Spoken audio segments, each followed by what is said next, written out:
So and others such as 7%, very less significant data. So আমার question হচ্ছে এই pie chartটাকে যখন আমরা analysis করলাম, it's pretty simple. Can you identify the highest amount of data and lowest amount of data? আপনারা কি identify করতে পারছেন? আবির পারা যাচ্ছে?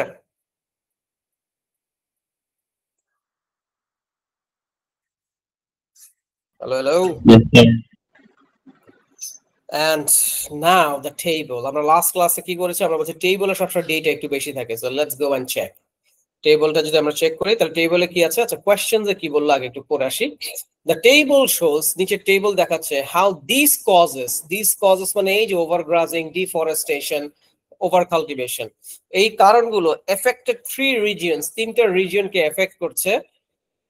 তিনটা রিজিয়ন বলতে 3 ডিফারেন্ট কান্ট্রিজ বোঝাচ্ছে 1990s এ। সো 1990s এর ডেটা দেওয়া আছে যেখানে এই কারণগুলো কিভাবে এফেক্ট করছে। সো আমরা কি দেখতে পাচ্ছি, দেখেন এখানে লেখা আছে deforestation, over cultivation, over grazing and total land degraded. প্রত্যেকটা যোগফল একটা টোটাল দেওয়া আছে। এখানে রিজিয়ন 3 কান্ট্রিজ এর নাম দেওয়া আছে, North America, Europe and Oceania. আর এখানে পার্সেন্টেজ অফ ল্যান্ড ডিগ্রেডেড দেওয়া আছে। সো আমি যদি এট এ গ্লান্স এখন এটাকে ইন্ডিভিজুয়ালি এক্সপ্লেইন করি, what I can see here, the total land degraded 23%, means ইউরোপের সবচেয়ে বেশি land degraded হয়েছে, right? ইউরোপের সবচেয়ে বেশি land degraded হয়েছে 23%, যার মধ্যে এখন যদি আমি ইন্ডিভিজুয়ালি অ্যানালাইসিস করতে যাই 9.8 সবচেয়ে বেশি land degraded হয়েছে হচ্ছে ডিফরেস্টেশনে, because it's 9.8 mentioned, and সবচেয়ে কম হয়েছে 5.5 ইউরোপে ওভারগ্রাজিং। ঠিক তেমনি অন দ্য আদার হ্যান্ড আমরা যদি সেকেন্ড হাইয়েস্ট দেখছি সেখানে 30%, which is ওশেনিয়া। ওশেনিয়াতে দেখা যাচ্ছে যে সবচেয়ে হাইয়েস্ট হচ্ছে আবার ওভারগ্রাজিং, মানে যেটা ইউরোপের lowest ওশেনিয়াতে highest 11.3%, but it is noteworthy, right, that the overcultivation is absolutely zero. Overcultivation is absolutely zero here, all right? And last but not least, 5% total land degraded is North America, which is pretty less. Here, 3.3 is the highest overcultivation and 0.2 is the lowest. Can you identify that? আমরা কি তাহলে পাই চার্টটাকে individually analysis করলাম and টেবলটাকে individual analysis করে highest এবং lowest amount of ডেটাটাকে বোঝার চেষ্টা করলাম। So do you have any question? আপনারা কি প্রশ্নটা দেখে ডেটাগুলোকে আইডেন্টিফাই করতে পারছেন?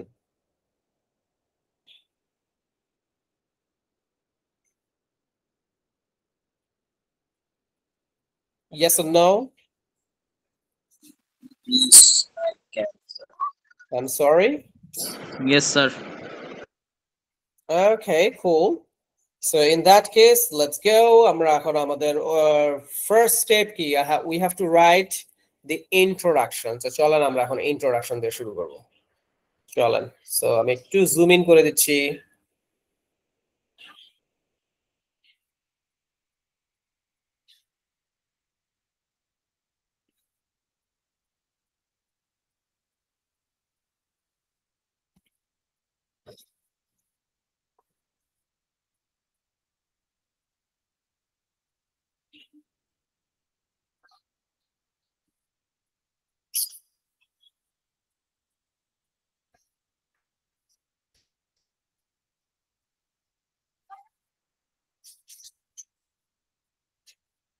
Okay. Now we may start. So the pie chart, প্রথমে questions এ বলছে the pie chart below shows, দেখাচ্ছে the main reasons why agricultural land become less productive. So আমরা এটাকে আগে প্যারাফ্রেজিং করি। So the provided pie chart, so percentage যেহেতু আছে, illustrate verb-টা more appropriate, illustrates the major causes of, যেহেতু এখানে বলছে the main reasonের জায়গা main reason কে প্যারাফ্রেজ করে কি বললাম, the major causes of land become less productive, why agricultural land become less productive। আর এইখানে বলেছে causes of worldwide land degradation, কিন্তু worldwide বলেছে আমরা গ্লোবাল টার্মটা ইউজ করি প্যারাফ্রেজে। So major causes of global land degradation, এটাকে এখন কমপ্লেক্স করব, while যখন the table and table R illustrate দিচ্ছিল the table represents when the table represents তিনটা country না table বলছে how these causes affected 3 regions, so the table represents how বলছে যে 3 regions, so 3 different countries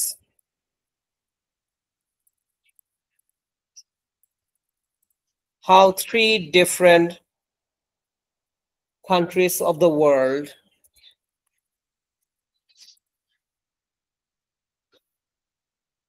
were affected by these causes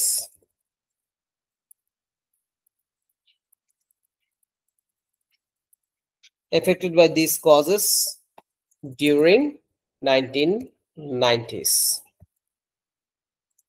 Does it make sense? Please check. You have the questions. না আপনারা একটু এটা check করেন যে ইন্ট্রোটা একটু চেক করবেন. If you have any questions, feel free to ask.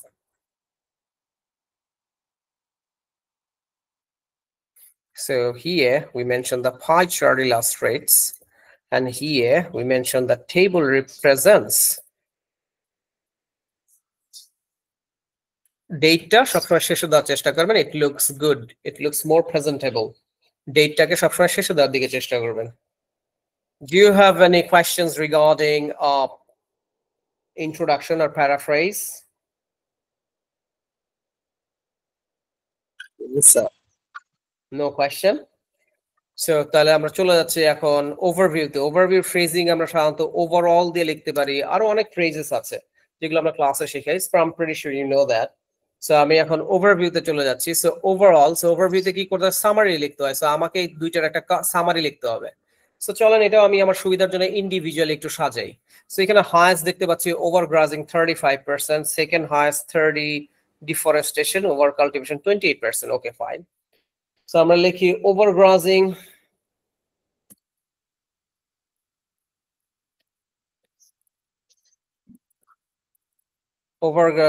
deforestation and overcultivation. Overcultivation are the main reasons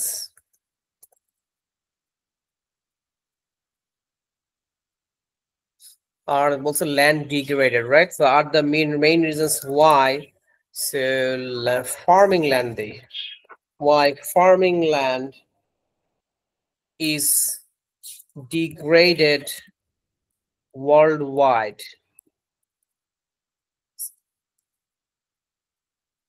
Okay, degraded worldwide. কিন্তু এটা তো গুলো পাই টেবলও তো আনতে হবে. সো টেবলে যদি যাই, টেবলে দেখতে পাচ্ছি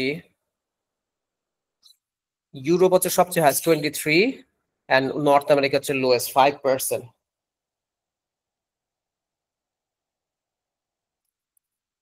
Europe had a much higher percentage of degraded land than বাকি দুইটা, right? Then Oceania and North America. I think I'm done. Please check. একটু চেক করবেন প্লিজ. আপনার কাছে পিকচার্স দেওয়া আছে, একটু চেক করেন.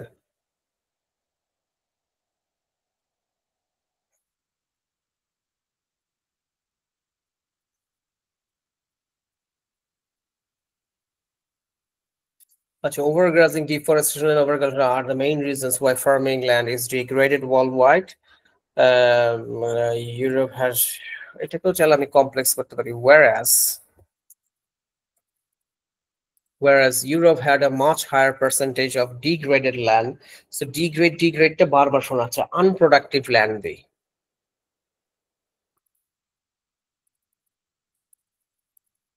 Unproductive land, then Oceania or আরো better English আছে. আমি unproductive এর জায়গায় ইনফার্টাইলও দিতে পারি, infertile land, then the Oceania and North America. Sir infertile আর আনপ্রোডাক্টিভ তো মানে এক হইল না। ইনফার্টাইল মানে লেস প্রোডাক্টিভ, আর ফিউটাইল ল্যান্ডও দেওয়া যায়, আর ব্যারন ল্যান্ডও দেওয়া যায়। আর একটাও আছে Baron land. Baron land, Baron মানে হচ্ছে যেটা হচ্ছে নট প্রোডাক্টিভ।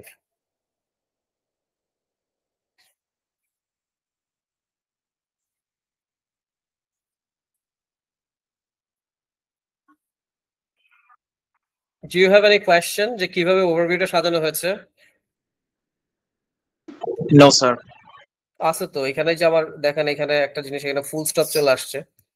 সো ফুল স্টপটা তো থাকা উচিত না, তাহলে একটা কমা দেওয়া যায়, তাহলে একটা কমা দেওয়া যায়। তো এখন কি করব, চলেন আমরা এখন বডি 1 এন্ড বডি 2 তে যাবো। তো বডি 1 এ ফার্স্ট কি বলেছি, যে অনেক স্টুডেন্ট দেখে ঘাবড়া যায় যে আল্লাহ এটাকে কিভাবে সাজাবো, কিভাবে সাজাবো। So it's very easy. এরকম আসলে কি করবেন আপনি, এটাকে বডি 1, এটাকে বডি 2 তে এক্সপ্লেইন করবেন, এটাকে বডি 1, এটাতে বডি 2 তে এক্সপ্লেইন করবেন। সো চলেন আমরা এখন পাই চার্টে যাই। আগে পাই চার্টটাকে আগে আমরা এক্সপ্লেইন করি। Let's go. সো আমরা যখন শুরু করি, আমরা on the on hand or as per the given data to begin with এভাবে দিয়ে শুরু করতে পারি। So as per the given data, so as per the given data দিয়ে আমরা যদি শুরু করি, just a second guys, I'm coming back just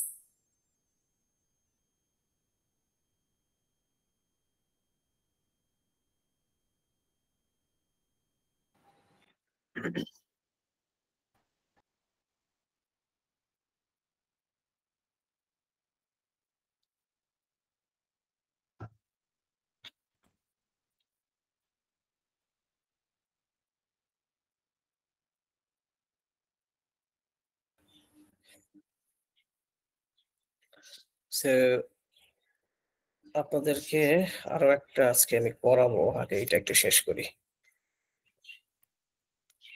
So as per the given data, চলেন, সো এখানে হাইয়েস্ট লোয়েস্ট আমরা আগে আইডেন্টিফাই করে রাখছি, সো এটাই লিখবো। সো হাইয়েস্ট কোনটা এখানে বলেন তো?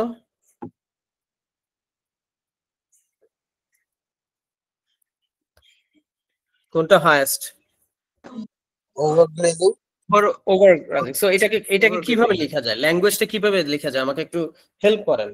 তো আমি লিখলাম ওভারগ্রাজিং, তারপর যে ওভারগ্রাজিং যে সবচেয়ে হাইয়েস্ট, এটা কিভাবে লিখবো? The highest amount of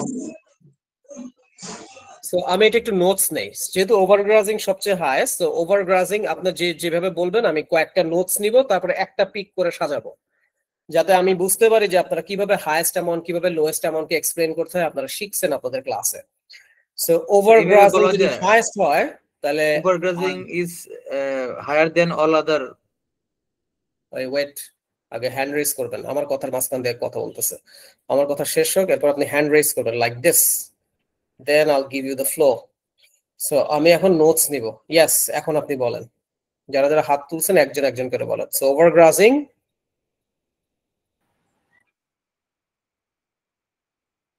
বলেন জেসি বলেন, আর তারপর আজাদ বলবেন।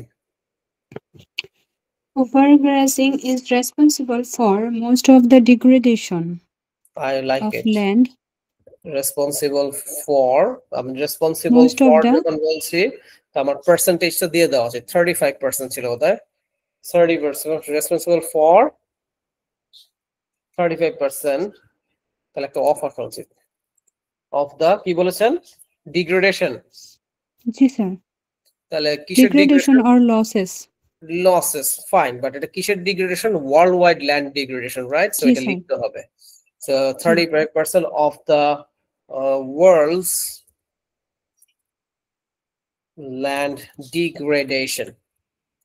I like it. খুব সুন্দর হয়েছে, আমার এটা পছন্দ হয়েছে। আমাকে আরো দুই একটা অপশন দেন, আমাকে আরো দুই একটা অপশন দেন প্লিজ। আর কিভাবে? আজাদ জানি কি একটা বলছিল, ওকে থামাই দিছিলাম। আজাদ বলেন। Sir, overgrazing is responsible for than all other world's land degradation. আবার কি আমি বুঝিনি, আবার একটু slowly. Overgrazing is responsible for For then all other world land degradation. না, আমি তো বডি ওয়ানে চলে গেছি। বডি ওয়ানে তো এখন আমাকে পার্সেন্টেজ, যেমন আমরা যখন ওভারভিউ লিখি, ওভারভিউতে কোনো পার্সেন্টেজ দেই না, এটা জেনারিক স্টেটমেন্ট আকারে দেই। বাট এখন আমাকে তো পার্সেন্টেজ দিয়ে এক্সপ্লেন করতে হবে, যেটা যে 35%, সেটা আমাকে মেনশন করতে হবে। সো স্যার ওইভাবে আমি কি আরেকটু বলতে পারি? ইয়েস বলেন, আরেকটা অপশন যদি দিতে চান দেন। Sir, overgrazing is responsible for 35% of the world's land degradation, which is higher than other causes. Sir তারপরে ওই যে কজগুলা বললে রেসপেক্টিভলি দিয়ে দিতে হবে। ওকে ওকে ফাইন, আমরা ওয়ান স্টেপ এট এ টাইমে যাই। আমি চাচ্ছিলাম কি ওয়ান স্টেপ এট এ টাইম, যে ইনক্রিজিং ডেটাটাকে আর কিভাবে কিভাবে এক্সপ্লেইন করা যায়। So anyone else? সিসিলি একটা বলেন, হুমায়ুন একটা বলেন, তাহলে আমি বুঝবো যে আপনারা বাসায় প্র্যাকটিস করছেন। আদারওয়াইজ আমি কিভাবে বুঝবো? এটা হতে পারে overgrazing has a significant impact on world's land degradation. I like it. Overgrazing has a significant impact. ব্র্যাকেটে আমরা পার্সেন্টেজটা লিখে দিতে পারি। তাহলে দিলাম 35%, তারপর of the on world's land degradation.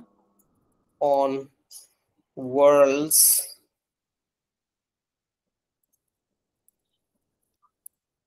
land degradation. এটাও সুন্দর আছে, এটাও ভালো হয়েছে। আর কি দেওয়া যেতে পারে? আপনারা মাশাআল্লাহ ভালো ভালো ভালো ভালো বলেন। প্র্যাকটিস ক্লাস তো এইভাবে প্র্যাকটিস করবো। আমি লিখে দিলাম, আপনি দেখে চলে গেলেন, তাহলে কোনোটা কোনো মজা আছে? আপনার কোনো লার্নিং হলো? আপনি তো জিনিসটা খালি কপি করে নিয়ে ফেলেন। So let's make it interactive. Give me a few more options. All right, Atik has raised his hand. Yes, Mr. Atik. Yes, sir. Overgrazing is majorly responsible for 35% of the world's land degradation. I like it. Oh, Arakbar, please, just slowly. Overgrazing Sorry, sir. is majorly responsible for 35% of the world's land degradation. 30% of the world's land degradation. এটাও খুবই সুন্দর হয়েছে, thank you. আপনারা তিনজনেরটাই খুব সুন্দর হয়েছে। আমি যদি শুধু এতটুকুর উপর দিয়ে আমি যদি আপনাদেরকে যদি বললাম যে শুধু এই তিনটার ভিতরে এই তিনটাকে বেস করে আমাকে স্কোর দিতে হবে, পুরোটা পড়া যাবে না, খালি তিনটা লাইন, এই তিনটা লাইন কারটা ভালো হয়েছে, আপনাদের তিনজনেরটাই ভালো হয়েছে, কারণ তিনজনই আসলে প্রপারলি আপনারা ম্যাক্সিমাম অ্যামাউন্ট অফ ডেটাটাকে খুব সুন্দর করে বলেছেন। রেসপন্সিবল ফর, মেজরলি রেসপন্সিবল, যে মেজরলিটা আবার একটু জিনিস শুনতে কেমন শোনাচ্ছে, বাট ঠিক আছে, that's understandable. Significant impact, alright, lexical. So তিনজনেরটাই সুন্দর হয়েছে। সো আমি যেটা করব সেটা হচ্ছে আপনাদের তিনজনেরটা একদম পারফেক্ট আছে, আমি তিনজনের থেকে একটু একটু করে ধার নিয়ে একটু করে সাজাই। সো আমি আপনাদের তিনজনের থেকে ধার নিচ্ছি। সো আমি বলছি ওভারগ্রাজিং, সো রেসপন্সিবল ফর এর জায়গায় একটু বেটার লেক্সিক্যালস দেই। accounts for 35% of the world's, যা আছে সেটাই, of the world's, এই ল্যান্ড ডিগ্রেডেশন বলেছিল তো আমি এটাকে একটু ঘুরাই দেই, of the world's degraded land.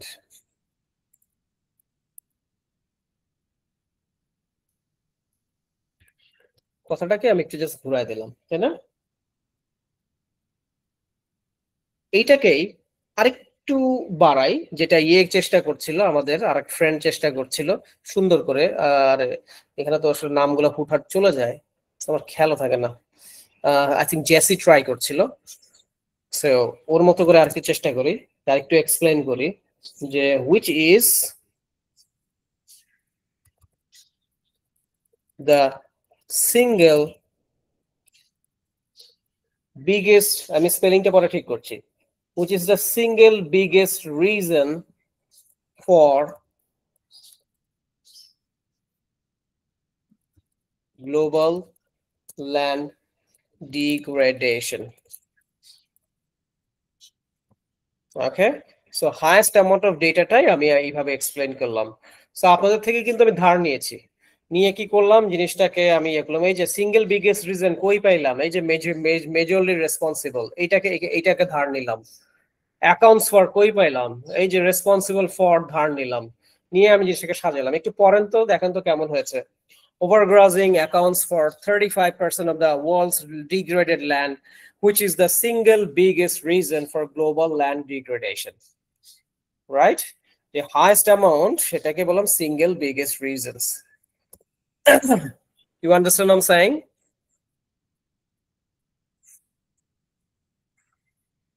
yes or no Yes, sir.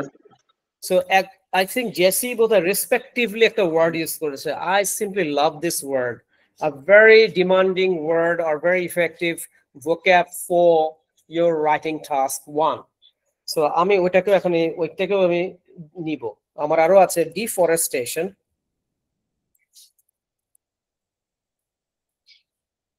and overcultivation is তো ছিল right overcultivation yes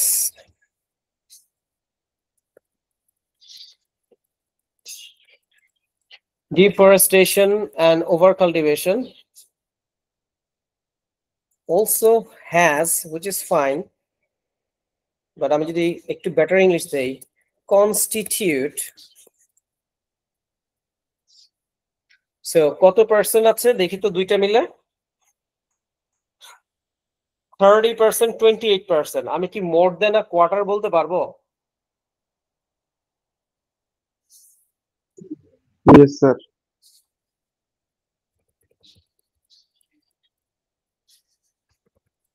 more than a quarter দিয়ে দেই 30% and 28% respectively আমার কিন্তু body 1 শেষ একটু লিঙ্কিং ডিভাইস দেই however যেহেতু সো বডি 1টা একটু পড়বেন প্লিজ এবং ডেটার সাথে একটু মিলাবেন প্লিজ সো আপনারা অনেকেই খুব বিউটিফুল ইংলিশ জানেন আমি দেখছি আপনাকে খালি বুঝতে হবে এটাকে কিভাবে আপনি ফেলবেন খাতার মধ্যে সেটটা করবেন কিভাবে সো হ্যাজ দিলে আপনি মার্ক পাবেন আমি আরেকটু একাডেমিক ইংলিশ দেওয়ার চেষ্টা করছিলাম constitute more than a quarter 6.5 and 7 এর মধ্যে একটা ফাইন লাইন আছে and these are the fine lines okay do you have any question please একটু পড়েন স্যার মোর দেন কোয়ার্টার বলতে আমরা এখানে 30% আর 28% সংখ্যাটাকে বুঝাইছি না yes আগে বলেন কোয়ার্টার মানে কত স্যার মানে 1/4 মানে 4 এক ভাগ কি বলবো 100% এ বলেন 100% এর ভিতরে বুঝান 25% yes 100 এর 25 you're absolutely correct so 28% 25 এর বেশি 30% 25 এর বেশি যার কারণে বলছি মোর দেন আ কোয়ার্টার আমাকে এই যে ল্যাঙ্গুয়েজ এগুলো নিয়ে খেলতে হবে এগুলো নিয়ে যদি আমি খেলা না শিখি তাহলে আমার একটা স্কোর দিবে বাট একটা জেনারিক স্কোর দিবে আমি যখন ল্যাঙ্গুয়েজ নিয়ে এভাবে খেলা শিখবো যে a single biggest reason more than a quarter respectively however alright তখন আমাকে অ্যাকাউন্টস ফর তখনও আমাকে বাধ্য আমাকে স্কোর দেওয়ার জন্য ও আমাকে স্কোর না দিয়ে যাবে কোথায় ওকে বাট স্টিল আমি খুব রেগুলার ইংলিশ লিখেও মার্ক পাবো বাট 6 ওটা হয়তো 6 এ গিয়ে আটকে যাবে যে 6 দিচ্ছে আমাকে as long as your range of grammar is correct but target আর একটু বেশি 6.57 7.5 a bit more আপনাকে ল্যাঙ্গুয়েজ গুলো নিয়ে খেলা শিখতে হবে বুঝতে পারছি স্যার একটা প্রশ্ন ছিল স্যার yes স্যার মিক্স চার্টের কি কোনো ফরম্যাট আছে ফরম্যাট কিরকম ফরম্যাট মানে স্যার হ্যাক আর কি স্যার মানে হচ্ছে গ্যাপে কিছু সংখ্যা তুলে দিয়ে হচ্ছে না রে বাবা আরে সাদমান না রে বাবা সবকিছু কি এত শর্টকাটে হয় বাবু আর ফরম্যাটে আসলে কি সাদমান আর একটা জিনিস কি এক্সামিনাররা এত এক্সপার্ট বুঝছেন ওনারা ওই ফরম্যাট না বুঝে লিখার প্যাটার্ন দেখলে মোটামুটি বুঝে ফেলে যে একটা মুখস্থ বিদ্যার মতো চেষ্টা করতেছে ওই আটকা যায় আর কি ফরম্যাটটা হচ্ছে এই ফরম্যাট, যে চেষ্টা করতে হবে 4টা প্যারার মধ্যে এটাকে র‍্যাপ আপ করা 150 ওয়ার্ডস। ফার্স্ট থাকবে ইন্ট্রোডাকশন, দেন ওভারভিউ, বডি 1 বডি 2, এটাই হচ্ছে ফরম্যাট। আদার দেন দ্যাট ধরেন এক একটা ডেটা ডিফারেন্ট, এক একটা ক্যাটাগরি ডিফারেন্ট। সো আমি যে আপনাকে দিব যে এরকম কিছু একটা দিয়ে বলবো যে তুমি এই মাঝখানে খালি গ্যাপটা ফিল আপ করে দাও হয়ে যাবে, that's very very difficult, very difficult. Yes, বুঝে গেল? yes, okay, sir. Don't be হতাশ, হতাশের কোনো কিছু নাই। আইএলটিএস সত্যি কথা বলতে 5.5 6 পাওয়া কোনো ব্যাপারই না।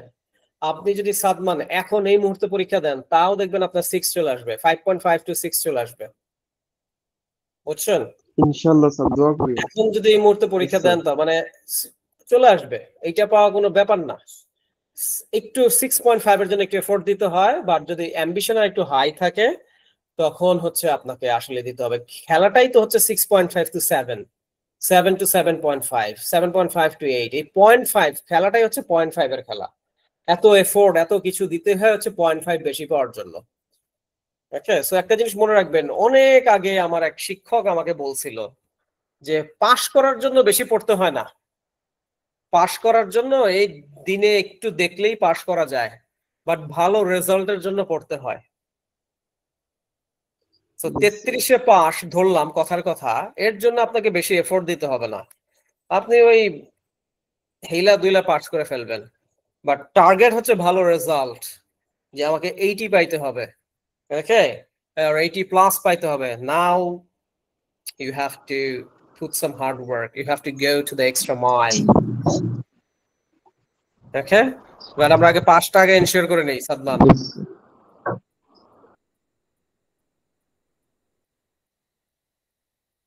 চলেন এতে চলে যাচ্ছি, এবার চলে যাচ্ছে হচ্ছে টেবল। সো এবার চলেন আগে বলে দেই যে according to the table,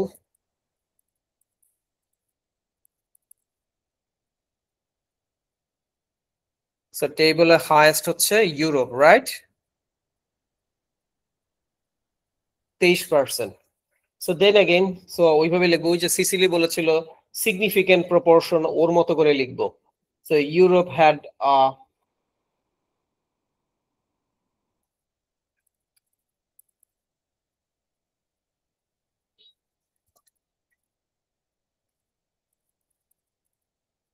Europe had a highest proportion of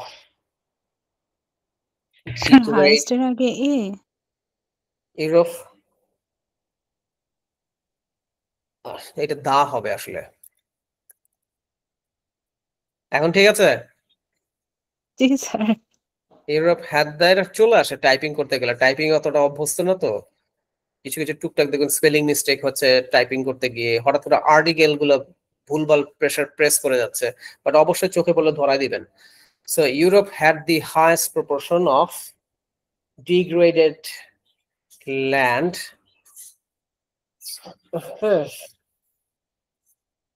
কত সাল ছিল জানি, 1990s 1990s, during 1990s, এখন আমার তো ডেটাটা দিতে হবে, at 25%, right, 23%, at 23%. So highest amount of dataটাকে আগে লিখলাম। Europe had the highest proportion of degraded land during 1990s. এখন কোনটা এর জন্য রেসপন্সিবল, কি অবস্থা? এই যে 23 এর মধ্যে ডিফরেস্টেশন কত, ওভার কাল্টিভেশন কত, ওভারগ্রাজিং কত মেনশন করবে, কারণ এইখানেও আবার হাইয়েস্ট রয়েছে আছে। এখানে দেখেন ডিফরেস্টেশন ইউরোপে হাইয়েস্ট 9.8, সো সেইটা এখন আমি মেনশন করব। সো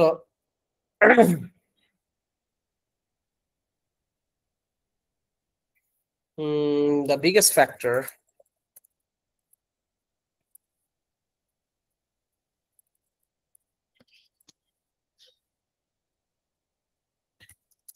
আচ্ছা একটা কাজ করা যায়, ওভারগ্রাজিংটা পায়ে হাইয়েস্ট ছিল না,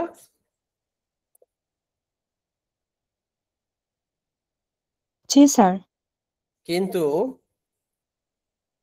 আমরা যখন ইউরোপে দেখছি যে টোটাল ল্যান্ড 23% ডিগ্রেডেড, কিন্তু এইখানে আবার ওভারগ্রাজিং কিন্তু হাইয়েস্ট না, ডিফরেস্টেশন হাইয়েস্ট। আমি স্ট্রেট ফরওয়ার্ড লিখতেই পারি যে যেখানে ইউরোপের আসলে টোটাল এত ডিগ্রেডেড, যার মধ্যে হাইয়েস্ট কারণই হচ্ছে ডিফরেস্টেশন, দিবে আমাকে স্কোর, বাট খুব জেনারিক হয়ে যাবে। তাহলে লিখার ভ্যারিয়েশন কিভাবে আনা যায়, কি করা যায়, একটা বুদ্ধি দেন তো।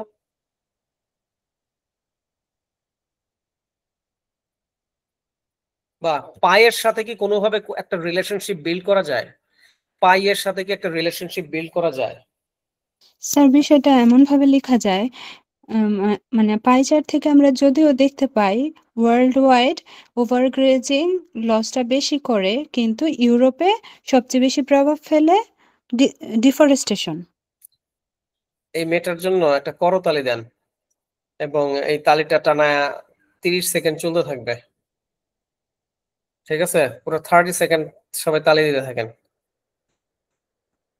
Exactly, that is the analytical thing. আপনাকে এই অ্যানালাইজ গুলো করতে হবে, শিখতে হবে। Yes, mister Adnan,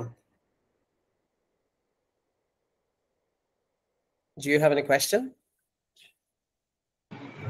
No, sir. You raised your hand, could you please put it down? Thank you. So so bad with names, I truly apologize, but আপুর নাম কি ছিল? Jassy. So Jassy is correct. আমি ঠিক এইভাবেই plan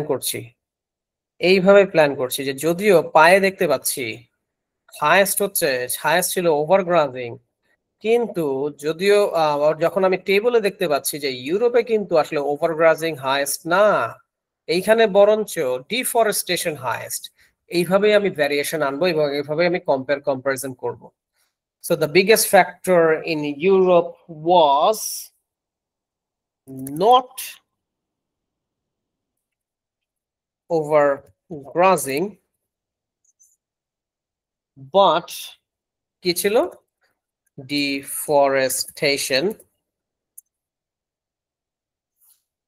which is responsible or which caused, একটু দেখবেন percentage গুলো কত।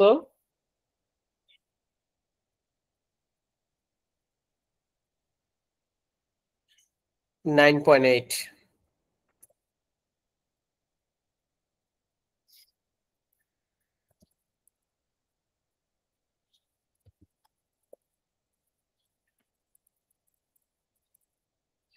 সো জ্যাসি ঠিক যেভাবে আমাদেরকে সাজেস্ট করেছে, আমরা ঠিক ওইভাবে জিনিসটাকে সাজিয়েছি।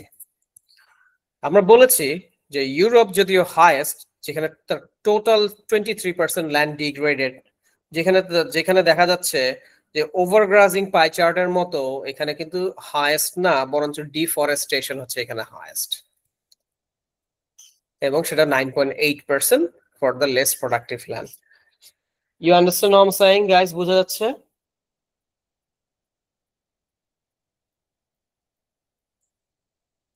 Yes or no? Yes, sir. On the other hand, Oceania চলে যাই।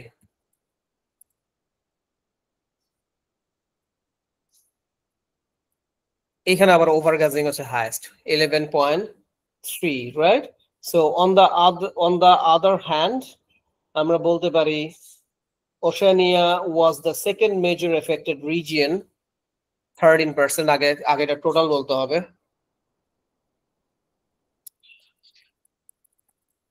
Oceania was the second most affected country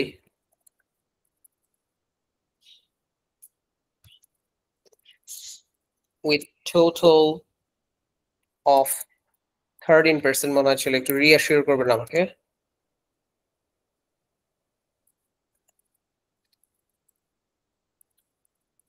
Let's land irrigated, and it is overgrazing ছিল highest, and it was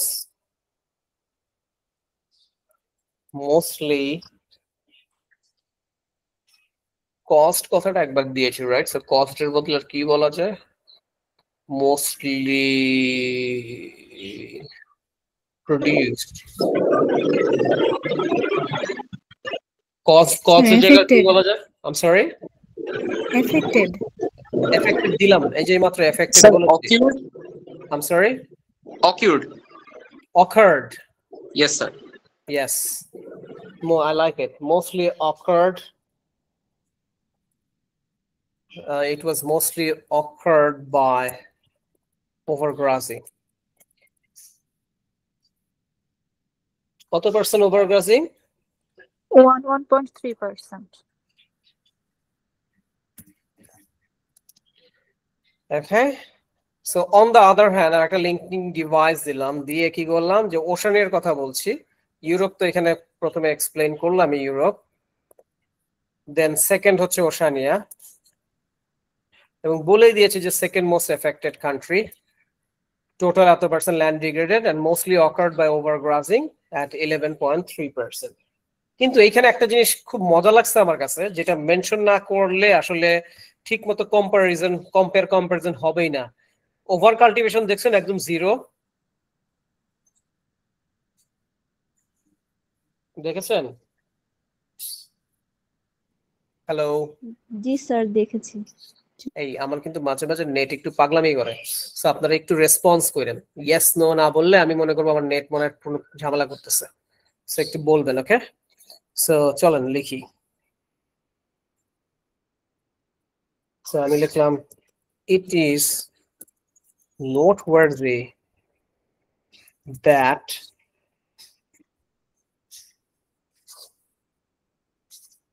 over cultivation হচ্ছে 0 আর deforestation 1.7।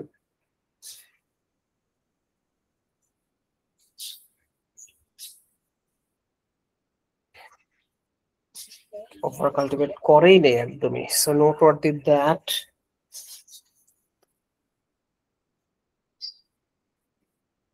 Oceania দেই, Oceania did not over cultivated its land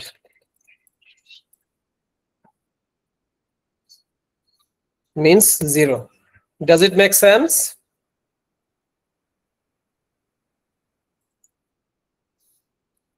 তাহলে আমার বাকি থাকলো এখন কোনটা? নর্থ আমেরিকা, তাই না? Yes or no? Yes sir. Yes, Yes sir. sir. So যেটা শেষের ডেটা, সো আমাকে একটা, এক্সকিউজ মি, আমি একটু ক্লাস নিচ্ছি, আসতেছি ক্লাস নিয়ে। সো আর একটা কোহেসিভ ডিভাইস দেন, যখন কোনো কিছু শেষে থাকে কি বলা যায়? To sum ফাইনালি একটা আর sir, to sum up. না, টু সাম আপ মানে পুরোটা সামারি। লাস্টলি, ওকে, আর In the conclusion, না, কনক্লুশন আবার অন্য জিনিস। কনক্লুশন মানে পুরোটার একটা সামারি আপনি বলতেছেন। Furthermore. কুড বি হতে পারে। আর in the end, in the end, okay, in the end হতে পারে, বাট রাইটিং তো ফ্লোটা ঠিক থাকতে হবে। আমরা লাস্টলি, একজন মানে লাস্টলি বলেছে, আই লাইক ইট। আর একটা লাস্ট অফ অলও বলা যায়, অথবা লাস্ট বাট নট লিস্টও বলা যায়। জি, somebody raise their hand please. all things considered, না, all things considered এখনো হয় নাই, কারণ আমার এখনো একটা ডেটা বাকি আছে। সো আমি হয়তো লাস্টলি, In addition. দরকার নাই, যেহেতু এটা শেষের ডেটা, শেষের ডেটাকে finally, last but not least আর লাস্টলি দিয়ে করাটাই বেটার। সো নর্থ আমেরিকায় দেখতে পাচ্ছি 5% টোটাল, রাইট? সো 5% টোটাল, আর এখানে 3.3 ওভার কাল্টিভেশন। সো তাহলে কিভাবে শিখে দেবো যে অনলি 5% অফ দ্য ল্যান্ড হচ্ছে north America degraded. So lastly, very minor দিব or very minimum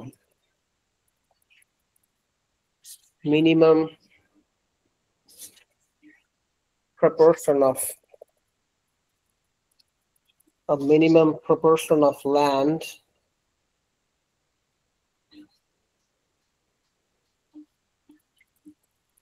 a total 5% was degraded in North America, where যেখানে highest ছিল হচ্ছে 3.3 over cultivation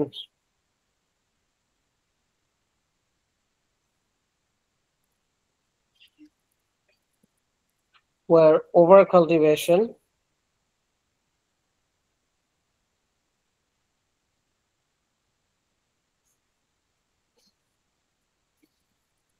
was the biggest reason.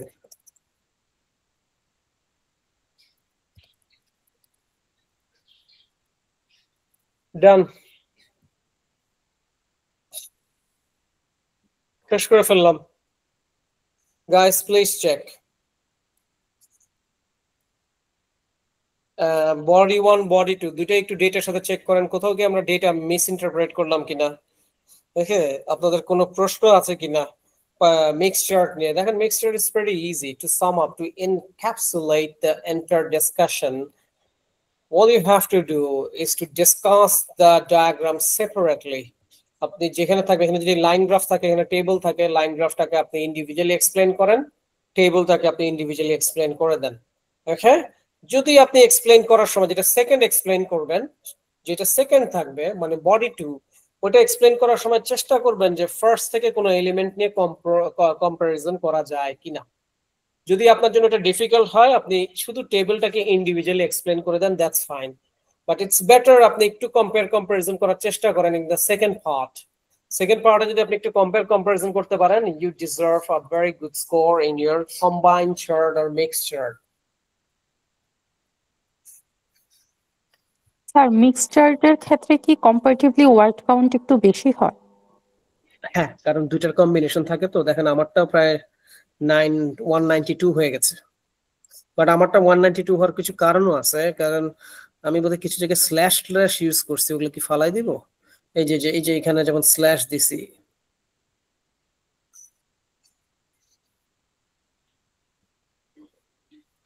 তারপর আর কি কিছু আছে না স্যার? ইয়েস, তাও 192, ইয়া মানে টেবল যেখানে থাকবে সেখানে আপনার একটু ওয়ার্ডিং বেশি হবে, এটা স্বাভাবিক, কারণ টেবলের ডেটা অনেক বেশি থাকে। আমরা লাস্ট ক্লাসে যখন টেবলটা করেছিলাম আমরা ওইখানেও দেখেছি যে ডেটাগুলোকে যখন সাজাতে গেছি ওইটাও প্রায় আপনার 180 প্লাস হয়ে গেছে।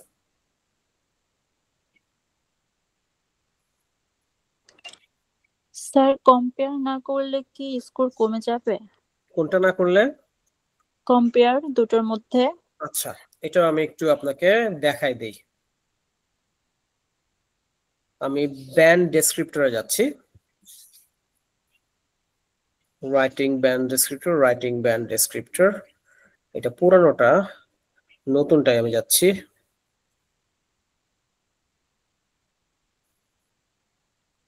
তো এটা কি task 1 or 2? Task 1, writing task 1, right? So 4টা ক্যাটাগরি থাকে: task achievement, coherence and cohesion, lexical resource, range of grammar and accuracy.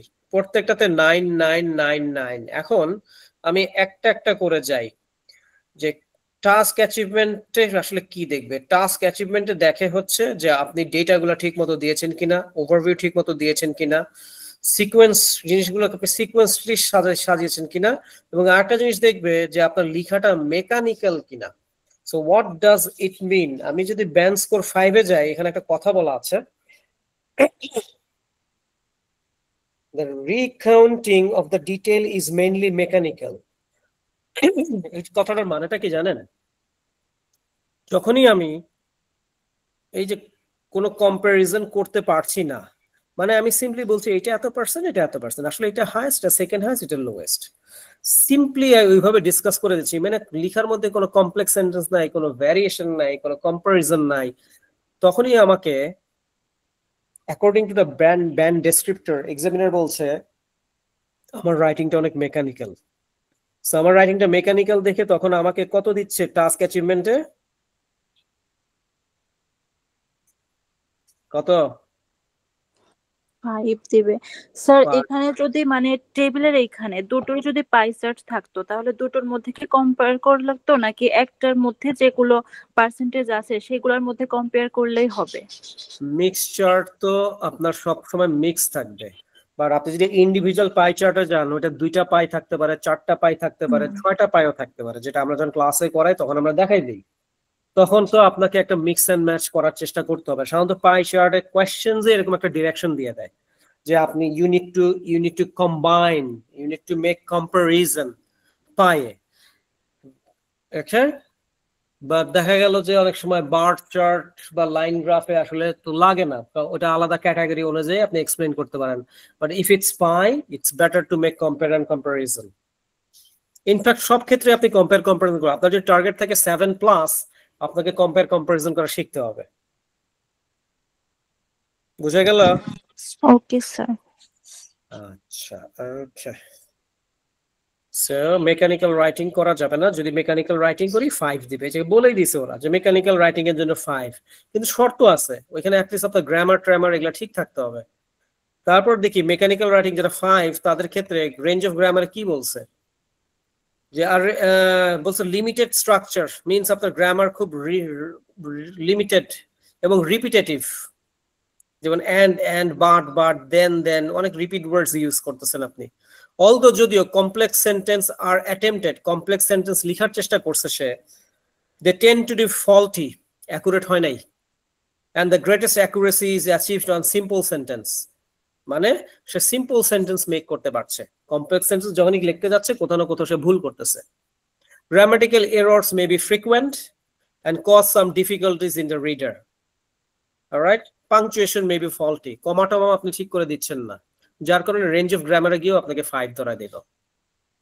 প্রত্যেকটা ইন্ডিভিজুয়ালি বলা আছে। এখন আমরা যাই একটু বেটার ইয়েতে, যে যেই ছেলেটা 7 বা 8 পাবে, column 8, the response covers task achievement. Response covers all the requirements of the task appropriately, relevantly and sufficiently. তিনটা জিনিস এনশিওর করতে হবে task achievement. It has to be relevant, it has to be appropriate means ডেটাগুলো ঠিক মতো আপনি লিখছেন কিনা, এন্ড পর্যাপ্ত আছে কিনা। Key features are skilfully selected and clearly presented, highlighted and illustrated. Okay, আপনি ফিচার্স গুলো শুধু আইডেন্টিফাই করতে পারেন কিনা, আপনি ক্লিয়ারলি প্রেজেন্ট করেছেন, হাইলাইট এবং ইলাস্ট্রেট মানে প্রপারলি আপনি এক্সপ্লেইনও করছেন। কিছু অকেশনাল মাইনরস এরর্স তো এরর্স থাকতেই পারে। যদি 7-এ যাই, 7-এ কি বলেছে, key features which are selected are covered and clearly highlighted but could be more fully or more appropriately illustrated, আরো ভালো হতে পারতো। Presented a clear overview, আপনি পরিষ্কার ওভারভিউ দিয়েছেন, and data are appropriately categorized and main trends and differences are identified. আপনি Trends and difference, এই যে ডিফারেন্সেস গুলো যে বললো, যে এই যে ডিফারেন্সেস আর আইডেন্টিফাইড, সেটাই তো আসবে কম্পেয়ার কম্পারিজনে। আপনি যখন কম্পেয়ার কম্পারিজন করবেন তখনই তো ডিফারেন্স আর আইডেন্টিফাইড, তখন আপনাকে দিবে টাস্ক অ্যাচিভমেন্টে 7 আর could be 8, depends. I hope এখন আপনার কনসেপ্ট আরো ক্লিয়ার হয়েছে, রাইট?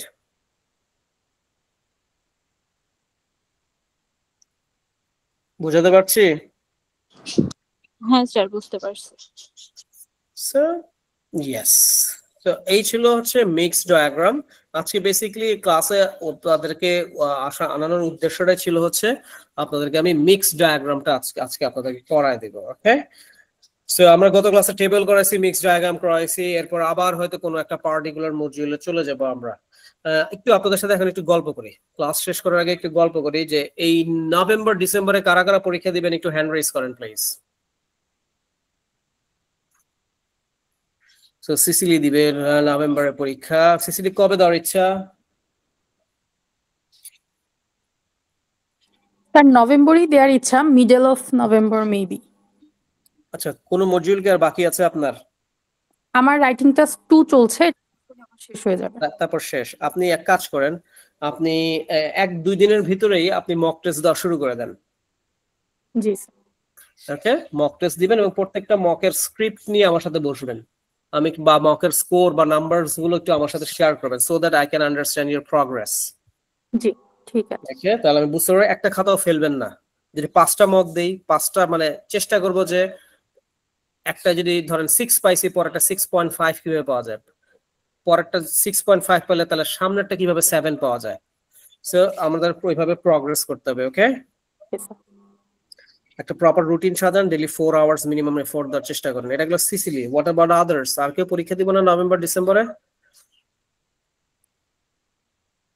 আর কেউ দিচ্ছি না? স্যার আমি নভেম্বরে দেওয়ার ইচ্ছা আছে। তামান্না হোসেন। ওকে, সো তামান্নাও তো সেম। তামান্নার তো মোরালেস মানে সব মডিউলই কভারড, রাইট? জি আমার মডিউল কভার হয়ে গেছে। সো তাহলে তামান্না এখন পর্যন্ত কি একটা মক দেওয়া হয়েছে? না স্যার সেরকম দেইনি, একটা স্পিকিং এ দিয়েছিলাম আর একটা লিসেনিং এ। না না, আমি একদম প্রপার ফুল মকের কথা বলছি, not partial mock.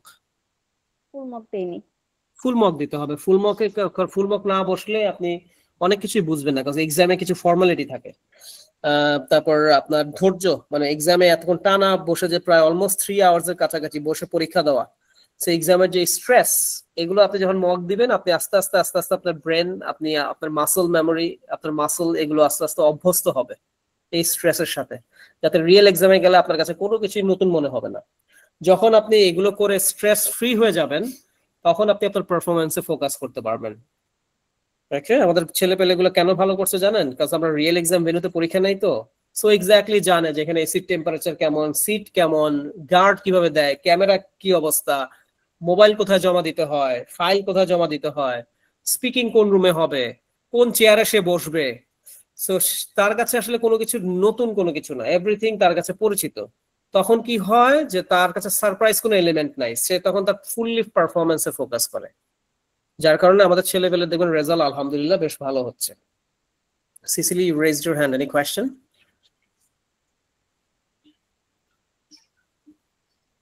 No question. Afrin, do you have any questions? Or Nibir, anyone? Those who raised your hand?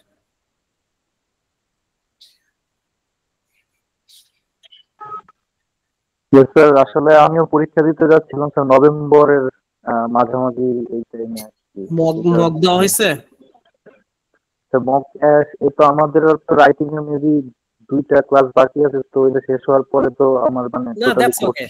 Agri disagree হয়ে গেলে মোটামুটি ইউ আর রেডি, আপনি শুরু করে দিতে পারেন। কিছু স্যাম্পল আনসারস করতে থাকেন, you are, I think you should good to go. মানে এক সপ্তাহের মধ্যে কি হয়তো 7-10 দিনের মধ্যে একটা মক ফুল ম্যাক্স দিব আর কি। একদম ঠিক আছে। আর একটা বিষয় জানতে চাচ্ছিলাম স্যার, যে এই ডেটের ব্যাপারে, যে ওই মানে কোয়েশ্চেন তো অনেক ডেট হার্ড হয়, কঠিন হয়, এই ক্ষেত্রে কোনো ইয়ে আছে কিনা, মানে কোনো ফিক্স আছে কিনা যে এই যে কোনো মাসের এই টাইমে ডেট নিলে একটু হয়তো ওই কোয়েশ্চেনটা ইজি হয়? এটা অনেকে অনেক ধরনের প্যাটার্ন বের করে, বুঝছেন, অনেকে অনেক ধরনের প্যাটার্ন বলে, বাট আমি আসলে এই জিনিসগুলো আমার কাছে পুরো মনে হয় কি হাওয়ার উপর কথা, আমি আসলে ওইভাবে কখনো মিল পাই নাই। অনেকেই বলে যে মাসের ওই সময় দিলে কোয়েশ্চেন সোজা আসে। ও কেমনে জানলো ওই সময় দিলে কোয়েশ্চেন সোজা আসে? তাহলে তো ওনারা কেমব্রিজ ইউনিভার্সিটি অফ প্রেসে চাকরি দেওয়া উচিত। উনি যদি এতটাই স্মার্ট হয় যে সে ফিগার আউট করে ফেলছে যে কোন সময় পরীক্ষা দিলে কোয়েশ্চেন সোজা আসে, তাহলে আমি মনে করি সে এক্সট্রিমলি কেপেবল পারসন, এবং তাকে আরো বেটার অর্গানাইজেশনে জব দেওয়া উচিত রাদার দ্যান এই আমাদের দেশে না রেখে। বাট এগুলো ফুললি রুমার, ফুললি কি বলবো যে মন গড়া কথাবার্তা এবং ইমোশনাল কথাবার্তা। আমরা তো এমনিও জাতি হিসেবে ইমোশনাল, হয়তো দেখা গেল যে এক ফ্রেন্ড আর এক ফ্রেন্ডকে বলছে, ওটা বিলিভ করে নিছে, বাট এরকম করে ইয়ে নেই। স্যার যে কোনো সময় কি পরীক্ষা দেওয়া যায়? মাসে 4টা অ্যাভেলেবল ডেট থাকে, 4টা অ্যাভেলেবল ডেট থাকে, বাট এখন হচ্ছে সিজন, কম্পিটিশন হিউজ। এখন চাইলেও আপনার ডিজায়ার ডেট হয়তো খালি থাকবে না, সো অ্যাট লিস্ট আপনার হাতে 20-25 দিন বাফার টাইম রেখে ডেট নিতে হবে। ধরেন আপনি জেসি চ্যালেঞ্জ আমি এক কাজ করি 1 সপ্তাহ পর পরীক্ষা দিব, বাট দেখা গেল 1 সপ্তাহ পর কোনো ডেট নাই। ব্লু ওয়েভ স্যার বলছে, আমি গত 1 সপ্তাহ যাবত মাত্র শুরু করছি। আমি জাস্ট এক্সাম্পল দিলাম। তো ধরেন আপনার কোর্স শেষ, আপনি মকও দিয়ে ফেলছেন, মানে আপনি বলছেন আমি তো রেডি হয়ে গেছি, তাহলে এক কাজ করি 7 দিনের গ্যাপে একটা পরীক্ষা দিয়ে দিই। বাট রেজিস্ট্রেশন যখন করতে গেছেন তারা বলবে যে এই মাসে কোনো সিটই খালি নাই। যেমন আমি জানি যে অক্টোবরে কোনো সিট খালি নাই, অক্টোবরে কেউ এখন কোনো সিট পাবে না, অক্টোবরে কোনো সিট খালি নেই।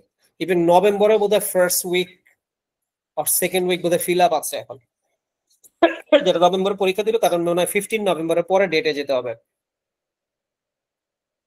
ওকে স্যার আমি তো নভেম্বরের মিডলে আর কি এক্সাম দিতে চাচ্ছিলাম, তো আমার কোর্স শেষ হয়েছে 3 দিন হলো। আমি আচ্ছা, চাচ্ছিলাম 2টা মক দিব, তারপরে আমি আর কি আমার লেভেলটা যাচাই করে দেন আমি রেজিস্ট্রেশন করব। সেই ক্ষেত্রে কি এটা ঠিক হবে? মানে তাও ইয়েস ঠিক হবে। ইয়েস, মানে যদি আপনি প্রসেস ফলো করেন, এটাই আসলে আপনি যেটা বলছেন এটাই হচ্ছে রাইট প্রসেস।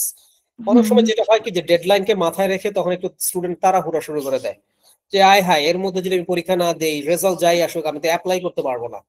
তখন কি করে, তখন সে প্রসেস ব্রেক করে সে আসলে একটা তাড়াহুড়া শুরু করে দেয়। যেটা বলেছেন এটাই প্রসেস। কোর্স শেষ হয়ে গেছে, মক দিবেন আগে, মকে যখন কনফিডেন্স গ্রো হবে তখন রেজিস্ট্রেশন করা উচিত এবং তখনই পরীক্ষা দেওয়া উচিত। স্যার মোটামুটি সব ঠিক আছে, বাট রাইটিং এর টাস্ক 2 তে একটু সমস্যা হচ্ছে।